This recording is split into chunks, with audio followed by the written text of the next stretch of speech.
प्रातःकाली उठावे, प्रातःकाली उठावे, प्रातःकाळी उठावे, प्रातःकाळी उठावे, काही पाठांतर करावे, काही पाठांतर करावे, यथानुशक्ती आठवावे, यथानुशक्ती आठवावे, सर्वोत्तमासी,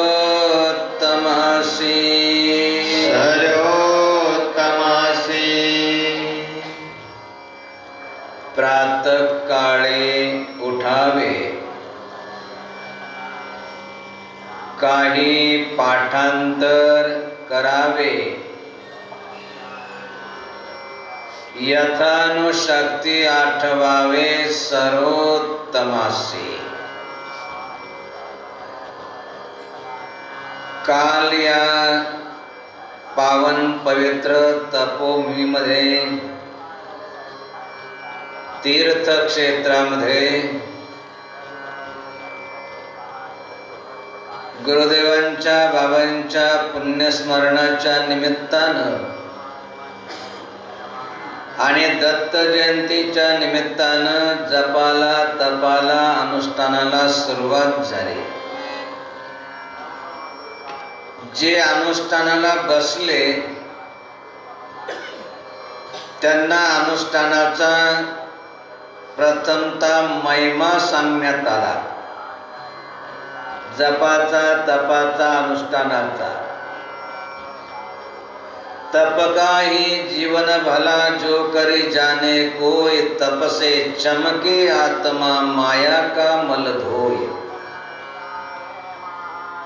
जो तप करतो त्याचं जीवन धन्य असतं, जो अनुष्ठान करतो त्याचं जीवन धन्य होऊन जातं. तप का ही जीवन भला, जो करी जाने कोय, जो कर्ण जाणतो. कर्ण जाणलं पाहिजे. कोणतं कर्म कसं करायचं, त्या प्रत्येक कर्माचे काही ना काही नियम आहे. म्हणून जर तप अनुष्ठानाला बसल्यानंतर काय करायचं याचे काही नियम सांगण्यात आले की जोपर्यंत आपण जिवंत आहात तोपर्यंत कसल्या प्रकारचं व्यसन करायचं नाही. अशुद्ध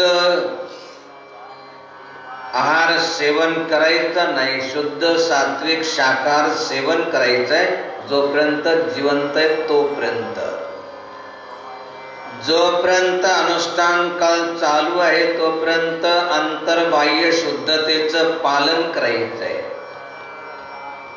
प्रातःविधीला गेल्यानंतर स्नान तर करायचंच आहे, परंतु आपल्या शरीरावर ते जेवढे कपडे असेल तेवढे सर्व धुतल्याशिवाय, स्नान झाल्याशिवाय अनुष्ठान शाळेमध्ये यायचं नाही. जोपर्यंत अनुष्ठान काल चालू आहे तोपर्यंत मौन धारण करायचंय, शुकशुक देखील करायचं नाही. जोपर्यंत अनुष्ठान काल चालू आहे तोपर्यंत फलाहार करायचंय. जे अनुष्ठानाला बसलेले नाही त्यांना स्पर्श करायचा नाही. मौन धारण करायचंय, शुकशुक देखील करायचं नाही. या अनुष्ठान कालामध्ये कमीत कमी 1.25 लाख मंत्राचा जप करायचा आहे असे काही नियम सांगितले. आणि हे सांगितलं की दररोज काही ना काही नियम आपल्याला कळत जाईल, सांगितल्या जाईल. तर आज या ठिकाणी हा दुसरा दिवस आहे. तर या ब्रह्म मुहूर्तामध्ये एक नियम प्रत्येकानं लक्षपूर्वक ऐकायचा आहे. तर हा नियम कोणी सांगितला हे देखील लक्षात घ्यायचंय, कारण आपल्याला जे सांगतात ते कोण आहे हे देखील अत्यंत महत्वाचं आहे. आपला मित्र सांगतोय की आपला शत्रू सांगतोय हे लक्षात घेतलं पाहिजे. आपले आई वडील गुरुजन जे सांगतात ते आपल्या हितासाठी सांगतात. वैरी जो आहे तर तो शत्रू जे आहे आपल्या हिताचं सांगतोच असं नाही. कुणाचं ऐकावं कुणाचं ऐकू नये याच्यासाठी शास्त्रामध्ये काही विधान आहे. एखाद्या दारुड्यानं दारूच्या नशेमध्ये जर काही बोलला असेल सांगितलं असेल तर ते आपण लक्षात घ्यायचंच असतं असं नाही. परंतु एखाद्या न्यायाधीशानं आदेश दिल्यानंतर त्याचं पालन करावं लागतं. सांगायचं तात्पर्य की जो व्यक्ती आपल्याला सांगतो आहे ते कोण आहे, त्यांचा अधिकार काय आहे हे आपण लक्षात घेतलं पाहिजे. म्हणून हा नियम सांगितला कोणी हे सर्वात पहिलं लक्षात घ्यायचंय. तर आपल्या महाराष्ट्रामध्ये जांब नावाच्या गावामध्ये एक छोटासा मुलगा राहत होता. अगदी लहान, जसे काही लहान मुलं अनुष्ठानला बसलेले, काही गुरुकुलातले मुलं छोटे इथं बसलेले. तो लहानसा मुलगा, त्याला कोणी सांगत नव्हतं, शिकवत नव्हतं. तरी देखील ज्यावेळेस त्याला वेळ मिळाला की तो एकांतात जायचा आणि भगवंताचं स्मरण चिंतन करायचा. काहींना काही पूर्वीचं प्रारब्ध असतं की त्यांना सांगावं लागत नाही. अगदी लहान असतात, त्यांना सांगावं लागत नाही की सकाळीच उठा, विद्यार्थी करा, किंवा घरामध्ये देवी देवता असेल तर त्यांना प्रणाम करा, सांगावं लागत नाही, ते आपोआप करतात. आणि काहींचं म्हणतात ना, वय गेली पण सोय नाही आली, अशी अवस्था असते काहींची.